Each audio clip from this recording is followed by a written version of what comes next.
வணக்கம். வசியின் வாசிப்புகளில் சிவகாமியின் சபதம் 4ஆம் பாகம் சிதைந்த கனவு. அத்தியாயம் 19. அன்னையின் ஆசி.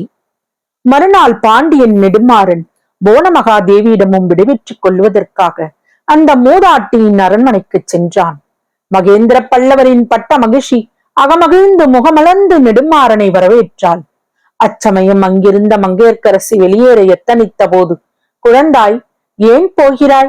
பாண்டியகுமாரனுடன் நான் பேசக்கூடிய ரகசியம் ஒன்றும் இல்லை என கூறி அவளை போகாமல் நிறுத்தினாள். பிறகு நெடுமாறனை உட்காரச் சொல்லி, அப்பனே, எல்லா விவரமும் அறிந்து கொண்டேன். வானமாதேவி நேற்றிரவே வந்து கூறினாள். இருந்தாலும் அந்த உத்தமியின் மனத்தை நீ ரொம்பவும் கலக்கிவிட்டாய் என்றாள். நெடுமாறனுடைய மௌனத்தைக் கண்டு, நீ காஞ்சிக்கு வந்தது முக்கியமாக எனக்குத்தான் பெரிய அனுகூலமாக போயிற்று. இந்த பெண்ணை தகுந்த வரனுக்கு மனம் செய்து கொடுப்பதாக இவளுடைய தந்தைக்கு நான் வாக்கு கொடுத்திருந்தேன். அது விஷயத்தில் நான் பிரயத்தனம் செய்ய இடமில்லாமல் நீங்களே முடிவு செய்து கொண்டு விட்டீர்கள். எனக்கு அது விஷயமான பொறுப்பு இல்லாமல் போயிற்று என்றாள் போனமகாதேவி. தாயே, அப்படி சொல்ல வேண்டாம்.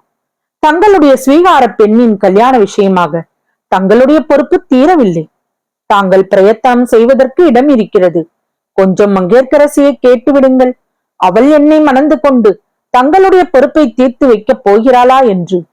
இவ்விதம் நெடுமாறன் சொன்னதும் போனமகாதேவி அவளை புதிதாக கேட்பானேன்? ஏற்கனவே எல்லாம் அவள் என்னிடம் சொல்லியாயிற்று என்று கூறிக்கொண்டே திரும்பி பார்த்தாள். திரும்பி பார்த்த தேவி மங்கையர்க்கரசியின் கண்களில் கண்ணீர் ததும்பி நிற்பதைக் கண்டு திடுக்கிட்டு, இது என்ன, குழந்தைகள் அதற்குள்ளே ஏதேனும் சண்டை போட்டுக் கொண்டீர்களா என்று நெடுமாறனை பார்த்து வினவினாள். சாதாரண சண்டை போடவில்லையம்மா, பெரிய யுத்தம். வாதாபி யுத்தத்துக்கு நான் போகவில்லையே என்று இங்கே அரண்மனைக்குள்ளேயே யுத்தம் ஆரம்பித்தாயிற்று. இவ்வளவு தூரம் என்னை பைத்தியம் பிடிக்க அடித்துவிட்டு என் சொந்த தமக்கையே எனக்கு விஷம் கொடுத்து கொள்ள நினைக்கும் வரையில் கொண்டு வந்து விட்டு இப்போது என்னை மணந்து கொள்ள மாட்டேன் என்று சொல்லுகிறாள். இதன் நியாயத்தை நீங்களே கேளுங்கள் என்றான் நெடுமாறன். போனமகாதேவி மங்கையர்க்கரசியை பார்த்தாள். ஏதோ அனாவசியமான தடையை இவர்கள் ஏற்படுத்திக் கொண்டார்கள் என்று தெரிந்து கொண்டாள். குழந்தாய், பாண்டியகுமாரன் சொல்வது வாஸ்தவமா? உன்னை தேடி வந்திருக்கும் மகத்தான பாக்கியத்தை நீயே வேண்டாம் என்று மறுதளிக்கின்றாயா என்று கேட்டாள். மங்கையர்க்கரசி எண்ணிக்கொண்டே வந்து அவள் பாதத்தில் நமஸ்கரித்து, அம்மா, இவருக்கு நான் என் உள்ளத்தை பறிகொடுத்தது. இவரை என் பதியாக வரித்த போது இவர் சமணர் என்பது எனக்கு தெரியாது என்று சொல்லி மேலே பேச முடியாமல் தேம்பினான். நெடுமாறன் பெரும் கவலைக்குள்ளானான். இது என்ன, கிணறு வெட்ட பூதம் புறப்பட்டதே என்று அவன் திகைத்து நிற்கையில் போனமகாதேவி அவனை பார்த்து, அப்பனே, இந்த குழந்தை சைவர் குலத்தில் பிறந்தவள். சிவபெருமானையும் பார்வதியையும் வழிபடுகிறவள் என்று உனக்கு தெரியுமல்லவா? அதற்கு ஒன்றும் தடை செய்ய மாட்டாயே என்று கேட்டாள். நெடுமாறன் அந்த சங்கடமான நிலையிலிருந்து விடுபட வழி கிடைத்தது என்ற உற்சாகத்துடன், அம்மா, அப்படிப்பட்ட மூர்க்கன் அல்லன் நான். சமண சமயத்தில் நான் பற்று கொண்டவனானாலும் சைவத்தை வெறுப்பவன் அல்லன். என் ஆருய நண்பனான குலச்சிறை அபாரமான சிவபக்தன். நான் சுரமாய் கிடந்த போது இங்கே வந்து திருநாவுக்கரசர் பெருமானிடம் திருநீர் வாங்கி வந்து எனக்கு இட்டான். அதை நான் ஆட்சேபிக்கவில்லை. மதுரையில் இருக்கும் போது அவன் காலை, மத்தியானம், மாலை 3 வேளையும் ஆலயத்துக்கு சென்று மீனாட்சி அம்மனையும் சுந்தரேஸ்வரரையும் தரிசித்து விட்டு வருவான். அம்மாதிரியே இவளும் செய்யட்டும், நான் தடை சொல்லவில்லை என்றான்.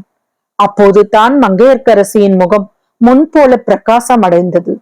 அந்த அபூர்வமான காதலர் இருவரையும் போனமகாதேவி தன் எதிரில் தம்பதிகளைப் போல் நிற்கச் செய்து ஆசி கூறி வாழ்த்தினாள். இன்னும் சிறிது நேரம் மேலே நடக்க வேண்டிய காரியங்களை பற்றி பேசிக் கொண்டிருந்து விட்டு நெடுமாறன் அவ்விருவரிடமும் விடைபெற்றுக் கொண்டு சென்றான். அவன் சென்ற பிறகு போனமகாதேவி மங்கையர்க்கரசியை அன்போடு அணைத்துக் கொண்டு, குழந்தாய், நீ கவலைப்படாதே. சில நாளாக நீ அடிக்கடி கண்டு வரும் கனவை பற்றி சொன்னாய் அல்லவா?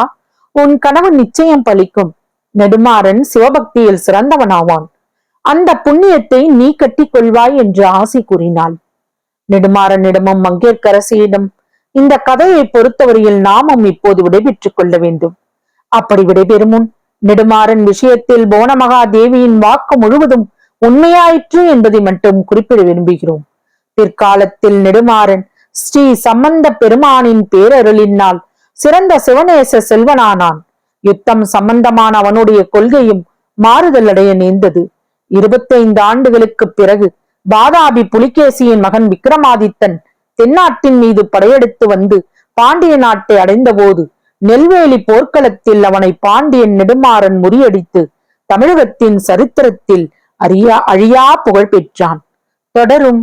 வசியின் வாசிப்புகளை சப்ஸ்கிரைப் பண்ணுங்க, லைக் பண்ணுங்க, உங்க நண்பர்களுக்கு எல்லாம் ஷேர் பண்ணுங்க, உங்க கருத்துக்களை கமெண்ட்ல பதிவு பண்ணுங்க.